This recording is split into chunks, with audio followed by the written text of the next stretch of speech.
Hello दोस्तों, my YouTube channel AN math class में आपका स्वागत है।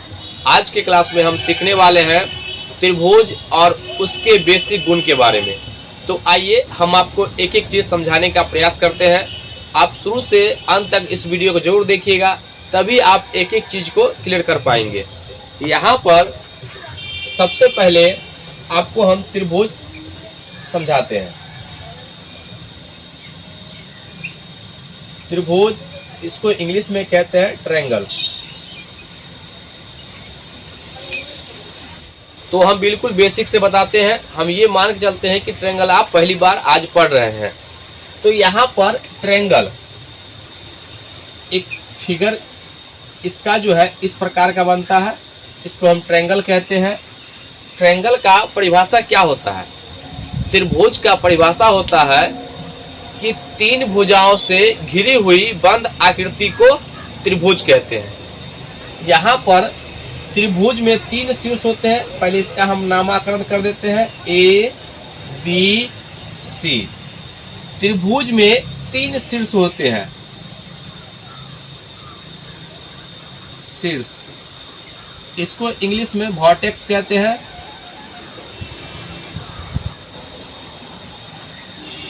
ए कॉमा बी कॉमा सी। तीन साइड होता है, भुजा साइड। ये ए बी एक भुजा हो गया, बी सी दूसरी भुजा और ए सी तीसरी भुजा। तो यहाँ पर हम लिखते हैं A B comma B C comma A C. ये तीन भुजा हो गया। त्रिभुज में तीन कोण होता है। कोण, इसको हम इंग्लिश में लिखते हैं एंगल। एंगल पढ़ते हैं। कोण ए, कोण बी और कोण सी। इसको हम ऐसे लिखते हैं, कोण ए शॉर्ट में, कोण बी और कोण सी। यहाँ पर कहीं कहीं पर ऐसा भी आपको देखने को मिलेगा, इसको हम ऐसे भी लिख सकते हैं, कोण बी ए सी। आप ऐसे भी लिख सकते हैं या आप ऐसे भी लिख सकते हैं, कोण सी ए बी। दोनों सही है। और इसी को हम शॉर्ट में कोण ए लिखते हैं। आपसे पूछा जाएगा त्रिभुज के कितने अवयव होते हैं। यहाँ से एक प्रश्न बनता है, त्रिभुज के कितने अवयव होते हैं। तो यहाँ पर त्रिभुज के 6 अवयव होते हैं। कौन कौन? तो तीन कोण और तीन भुजा मिलाकर 6 होते हैं। तो त्रिभुज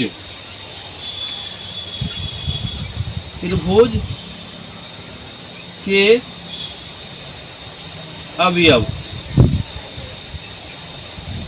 एलिमेंट्स कितने होंगे?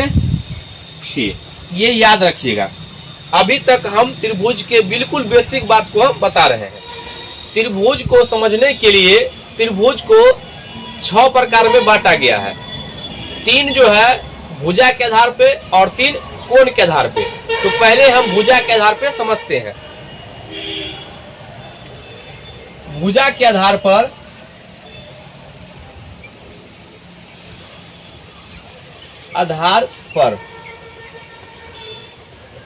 Based on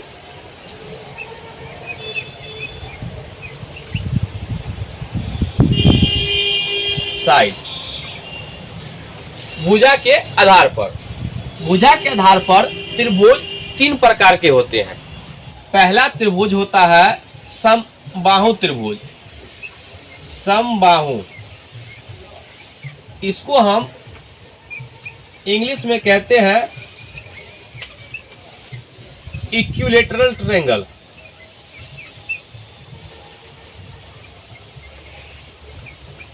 lateral triangle. समबाहु त्रिभुज, इसका फिगर होता है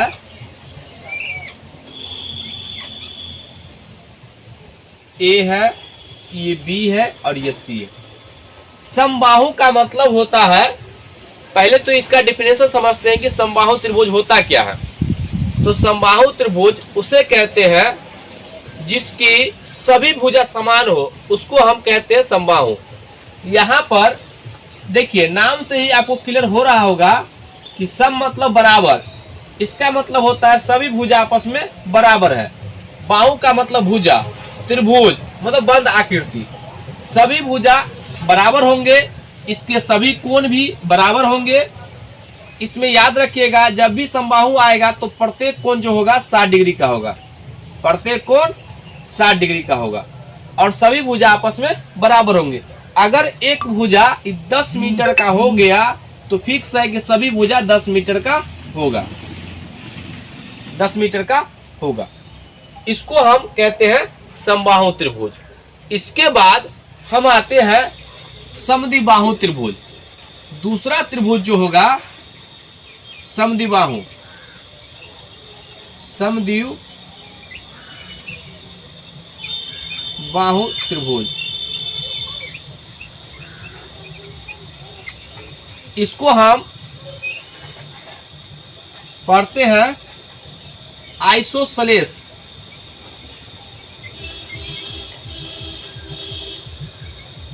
आइसोसेलेस ट्रायंगल।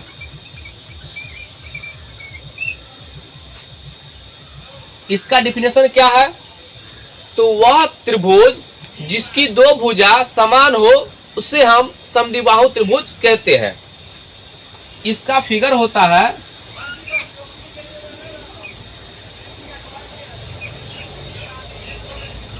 आपको ये भुजा और ये भुजा बराबर होगा, इसको हम कहते हैं समद्विबाहु। नाम से ही आपको पता चल रहा होगा, सम मतलब बराबर, द्वि मतलब दो, बाहु मतलब भुजा, यानी कि वह त्रिभुज जिसकी दो भुजा बराबर हो उसको हम क्या कहेंगे? समद्विबाहु त्रिभुज। यहाँ पर इसका हम नामकरण कर देते हैं ए बी सी। इसमें दो भुजा आपस में बराबर है, अगर ये 10 मीटर का होगा तो ये भी 10 मीटर का होगा। उसके बाद बराबर भुजा के सामने सम्मुख कोण जो होते हैं वो बराबर होते हैं। अगर ये कोण अगर थीटा हो गया तो ये भी कोण आपका थीटा हो जाएगा। कहने का मतलब ये हो गया कि अगर ये कोण का माप अगर ये 70 डिग्री हो गया तो कंफर्म है कि ये भी कोण का माप कितना हो जाएगा? 70 डिग्री। अब तीसरा त्रिभुज है विषमबाहु त्रिभुज। विषमबाहु त्रिभुज, इसको इंग्लिश में कहते हैं एस्केलेन ट्रायंगल।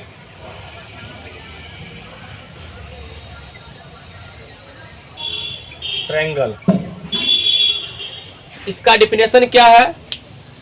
तो वह त्रिभुज जिसका कोई भी भुजा आपस में बराबर न हो। पहले इसका फिगर देखिए, ये विषमबाहु त्रिभुज है ए बी सी। यहाँ पर इसका मतलब ये हो गया कि ये भुजा का माप अलग है, इस भुजा का माप अलग है और इस भुजा का माप अलग है। ये अलग अलग माप का होगा। अगर 12 मीटर का होगा तो ये 10 मीटर का होगा और ये 7 मीटर का होगा, यानी अलग अलग माप का है। इसी को हम कहते हैं विषमबाहु त्रिभुज। जब भुजा अलग अलग होगा तो इसका कोण भी अलग अलग होगा। तो यहां तक आपको पता हो गया। अब हम कोण के आधार पर देखेंगे कि त्रिभुज कितने प्रकार के होते हैं।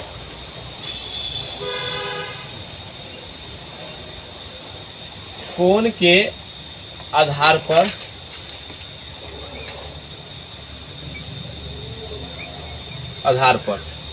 इसको हम इंग्लिश में कहते हैं बेस्ड ऑन एंगल। अब हम कोण के आधार पर त्रिभुज को देखेंगे कि त्रिभुज कितने प्रकार के होते हैं। तो यहाँ पर कोण के आधार पर त्रिभुज 3 प्रकार के होते हैं। सबसे पहला न्यून कोण त्रिभुज। न्यून कोण त्रिभुज, इसको इंग्लिश में कहते हैं एक्यूट एंगल ट्रायंगल।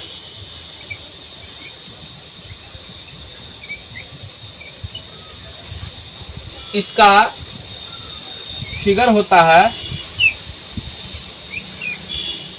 ए, बी और सी। यहां पर अगर जब भी आपको कहेगा कि न्यून कोण त्रिभुज किसे कहते हैं, तो याद रखिएगा इसका प्रत्येक कोण जो होगा 90 डिग्री से कम होगा, यानी कि सभी का कोण जो होगा 90 डिग्री से कम होगा, यानी लेस देन छोटा होगा सभी का एंगल। कोण ए कॉमा कोण बी कॉमा कोण सी, ये जो होगा 90 से कम होगा, 90 डिग्री से कम होगा। इसी को हम कहते हैं न्यून कोण त्रिभुज। दूसरा है समकोण त्रिभुज। समकोण त्रिभुज,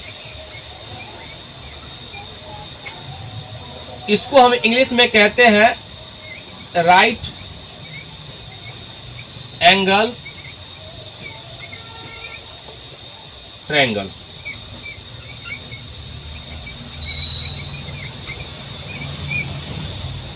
राइट एंगल ट्रायंगल, इसका फिगर जो है इस प्रकार से बनता है।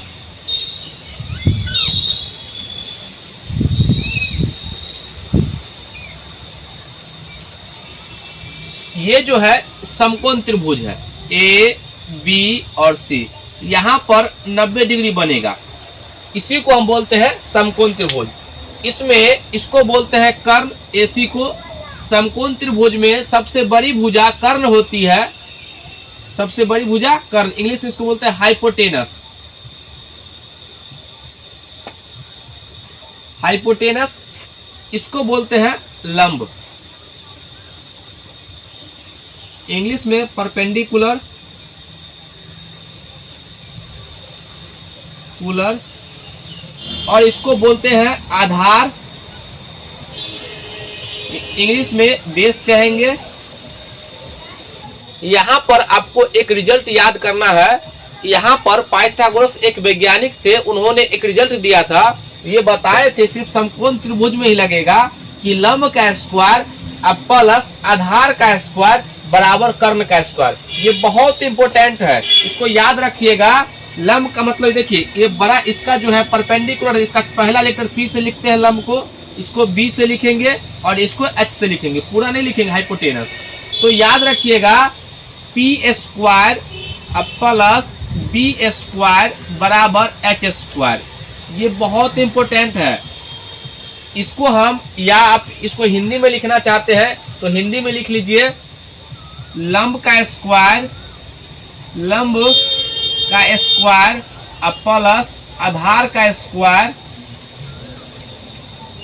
बराबर कर्ण का स्क्वायर, कर्ण का स्क्वायर।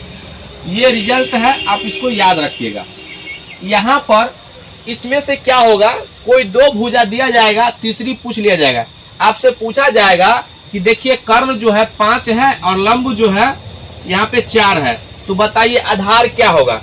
तो देखिए यहाँ पर कर्ण 5 है तो 5 यहाँ पर लिखिएगा, यहाँ पर स्क्वायर है तो स्क्वायर कर दीजिएगा, और हमको आधार पूछा है तो आधार को रहने देंगे। यहाँ पर बी का स्क्वायर अब प्लस पी कितना दिया हुआ 4, तो 4 का स्क्वायर 16। अब जो है 4 का स्क्वायर 16 अब प्लस बी स्क्वायर बराबर 5 25, ये 16 उधर जाएगा तो घट जाएगा, बी स्क्वायर बराबर 25 माइनस 16। इसको हम यहाँ पे लिखते हैं, तो 25 में से 16 जाएगा तो बी स्क्वायर बराबर 25 में 16 जाएगा तो 9, और स्क्वायर हटेगा तो रूट चढ़ेगा, तो b बराबर कितना हो जाएगा √9, और 9 का वर्गमूल 3 होता है, तो b का मान कितना आ गया 3। इसलिए आपको ये बात जानकारी होना चाहिए। अब हम आते हैं अधिक कोण त्रिभुज पे। अब हम तीसरे त्रिभुज पे आते हैं, अधिक कोण त्रिभुज। अधिक कोण त्रिभुज, इसको हम इंग्लिश में कहते हैं ऑब्टूज एंगल एंगल ट्रायंगल।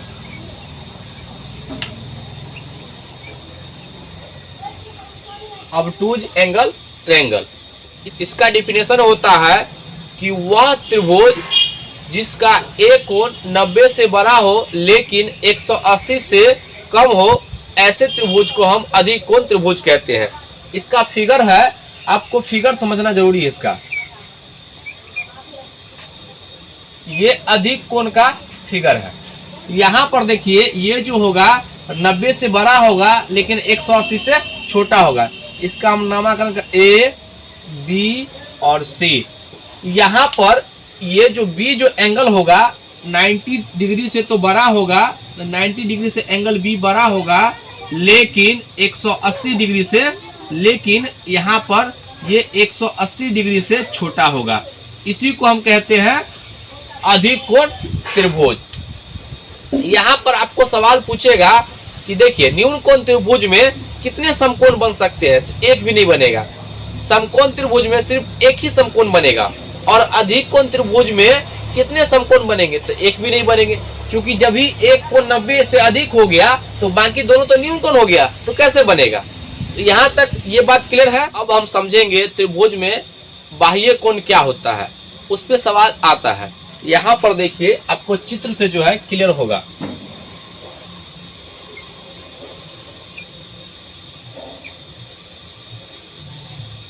इसका नामकरण कर देते हैं ए, बी, सी और ये डी है।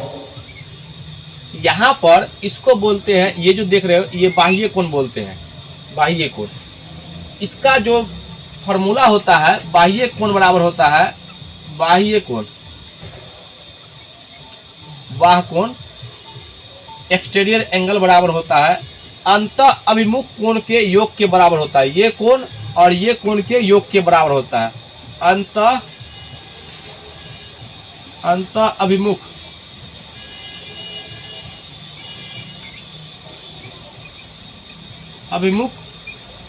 कोण का योग, कोणों का योग। या कहीं कहीं पर आपको ऐसा भी लिखा रहेगा सुदूर अंतः कोणों का योग। बाह्य कोण बराबर लिखा रहेगा सुदूर अंतः कोणों का योग।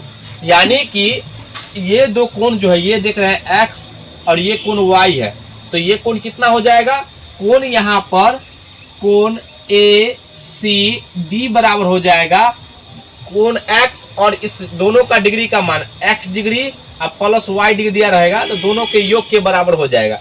यहाँ पर ये हम लेते हैं, ये 70 डिग्री है और ये 65 डिग्री है।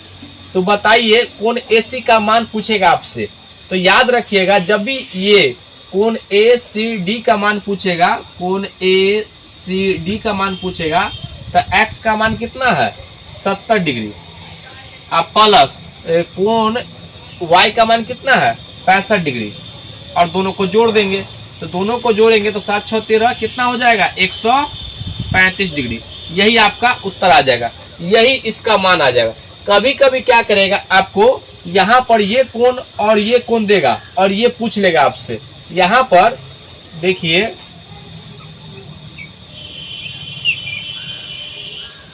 ये कोण दे देगा आपको यहाँ पे 165 डिग्री, और कहेगा यहाँ पर ये डिग्री दे देगा आपको 80 डिग्री, और पूछेगा कि ये कोण का मान कितना होगा।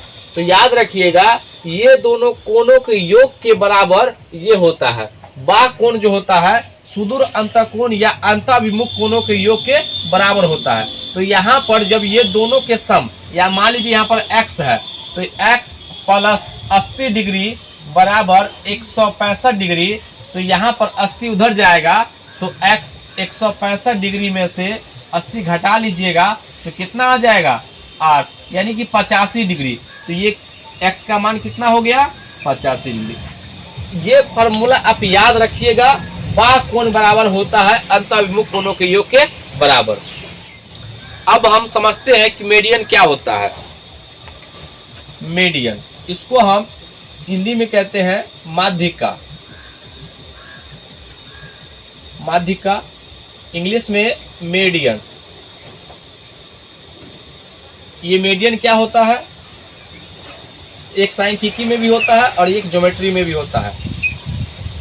देखिए ये ए बी और सी है, तो इसका जो है डिफिनेशन कहता है कि त्रिभुज के किसी भी शीर्ष से उसके सामने वाली भुजा के मध्य बिंदु को मिलाने वाली रेखा को हम माध्यिका कहते हैं।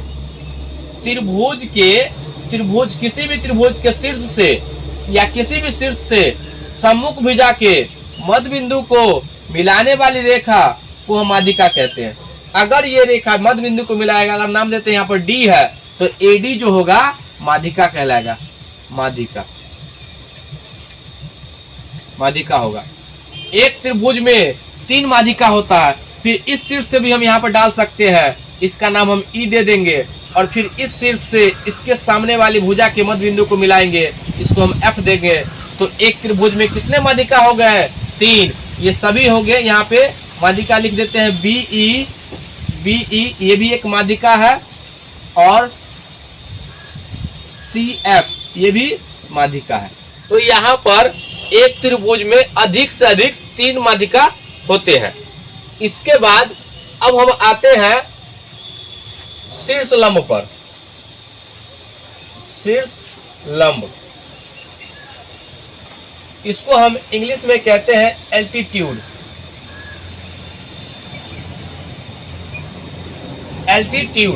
ये क्या होता है? तो हम पहले देखिए, ये त्रिभुज है, इसका नामकरण कर देते हैं ABC। इसका डिफिनेशन कहता है कि त्रिभुज के किसी भी शीर्ष से सामने वाली भुजा पर लंब हो। यहाँ पर क्या था? यहाँ पर था कि मध्य बिंदु को मिलाने पर, लेकिन यहाँ पर क्या है? सामने वाली भुजा पर लंब हो। तो यहाँ पर देखिए, इस शीर्ष से सामने वाली भुजा पर लंब होना चाहिए, यानी 90 डिग्री बनना चाहिए। इसका नाम देंगे हम डी, तो एडी क्या हो जाएगा? शीर्ष लंब हो जाएगा। इसी को हम बोलते हैं एल्टीट्यूड, शीर्ष लंब। यहाँ पर इससे जब हम डालेंगे तो ये यहाँ पर 90 डिग्री या भुजा के बराबर हो चाहे उससे मतलब नहीं है, लेकिन आपको यहाँ पर जो है 90 डिग्री बनना चाहिए। और यहाँ से जब डालेंगे तो आपको समझना होगा कि ये 90 डिग्री बन रहा है। ठीक है, ये एफ हो गया। तो यानी कि बीई शीर्ष लंब है और CF शीर्ष लंब, ये शीर्ष लंब है। तो एक त्रिभुज में अधिक से अधिक 3 शीर्ष लंब होते हैं। तो आज हम आपको एक बेसिक कंसेप्ट सिखाने का पूरा प्रयास किए हैं, और हम उम्मीद करते हैं कि आप भी इसको अच्छे तरीके से सीखे होंगे। वीडियो कैसा लगा आप हमें जरूर कमेंट करके बताएं। वीडियो अच्छा लगे तो इसको लाइक कीजिए, सब्सक्राइब कीजिए और कमेंट करना ना भूलें। आज के लिए यहीं तक। जय हिंद, जय भारत।